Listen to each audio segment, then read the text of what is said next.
Hey guys, it's Jackie and I'm here with Trevor, who just came off of playing the Wasteland stage. You said this is your first time doing a main stage, and last year you were in an art car. I was in an art car last year. Actually, 2024, I did a back-to-back at Wasteland. It was a closing slot. And I'm on the fence whether to count that or not. Okay, I can see why you'd be like on the fence with Yeah, that, it because was it was kind like of like closing. it was like a good starter entry level. You know what I mean?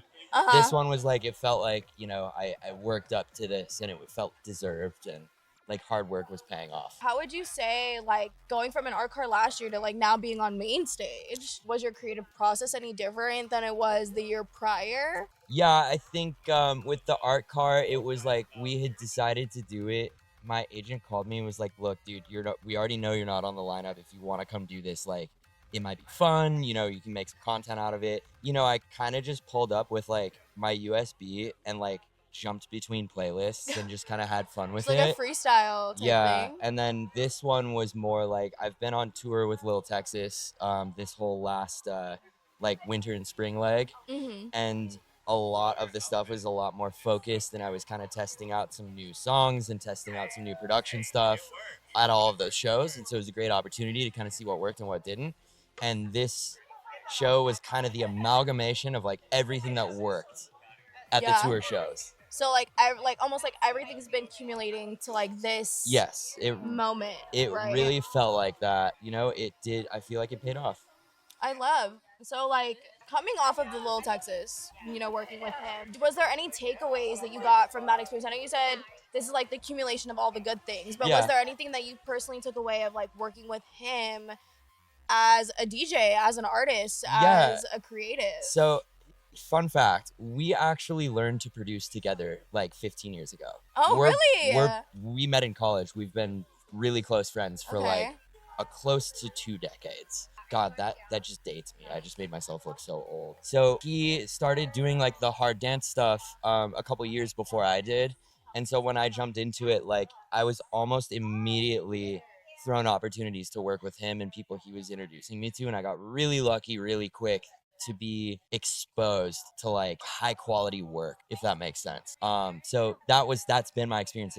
It's an ongoing experience, and like every new thing that happens, I kind of tie it back to that. I'm like, wow, this is where I really appreciate where I'm at, and it has a lot to do with that. So it's a good question because it's very like part of the whole journey. Right. Because I think sometimes when you have friends that are in the scene or you're an up and coming DJ yourself.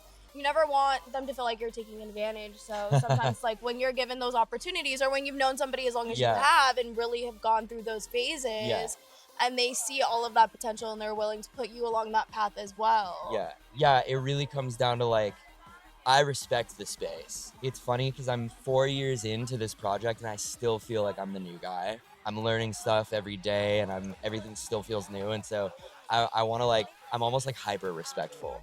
I almost maybe could be like a little more. You don't want to claim that space yet. I could maybe be a little more forward sometimes. I feel like, but I think that's also like the thing is like when you come into the scene, right? Yeah. You have that internalized fear. It's like when you're like okay, I'm 4 years in. Yeah. When is the right time for me to be like, okay? It's crazy. Every day feels like day one, and I feel like that's a good mindset to have if you're a creative person because you don't want to get jaded. You don't want to get like, oh, been there, done that. Like, I feel like there's always new angles to be explored, and there's always something I don't know. And it's nice to know, it's nice to have that little bit of like, what's around the next corner. Right, every day is a new day, every day is a new challenge and a new experience. Yes. So on that topic, was there anything specific for your set that you just had that you're taking away that you would use in the future for your other sets? Yeah, definitely. And a lot of it's like just production nerd stuff.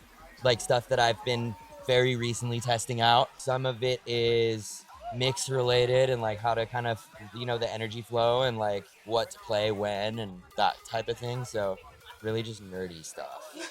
I don't want to bore you. It's like too nerdy to get into it right now. But yes, to answer your question in general, like yes, a lot of takeaways for sure. Okay, well, it's been a great opportunity for that. I would assume so. I mean, like I've been coming to EDC for quite a few years now, and Wasteland's definitely been one of the stages that I've keep continuously fighting myself at the end of the night.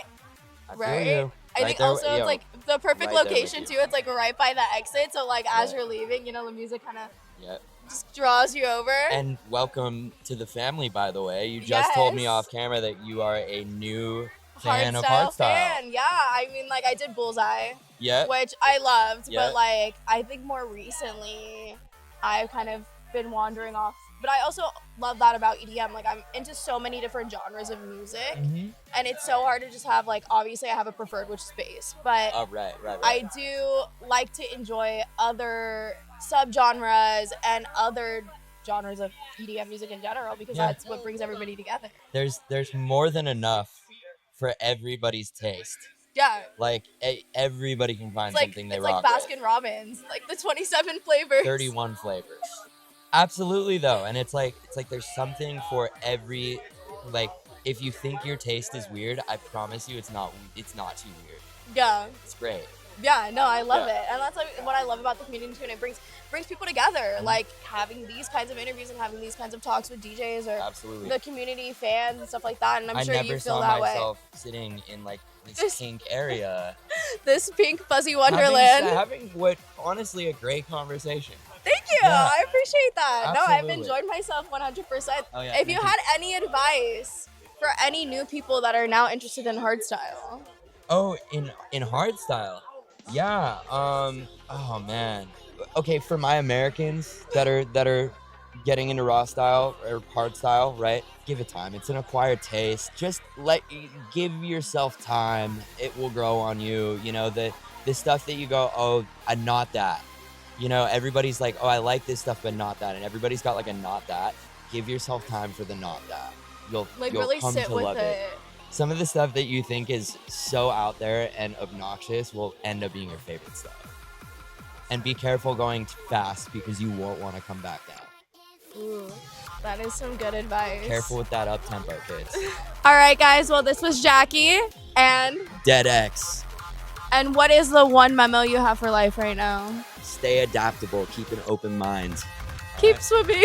Hell yeah, just keep swimming. Thank you so much for spending your time with us. For sure. Thanks for having me. Yeah, we'll see you around. You know where we are. Definitely have fun. Be safe, everybody.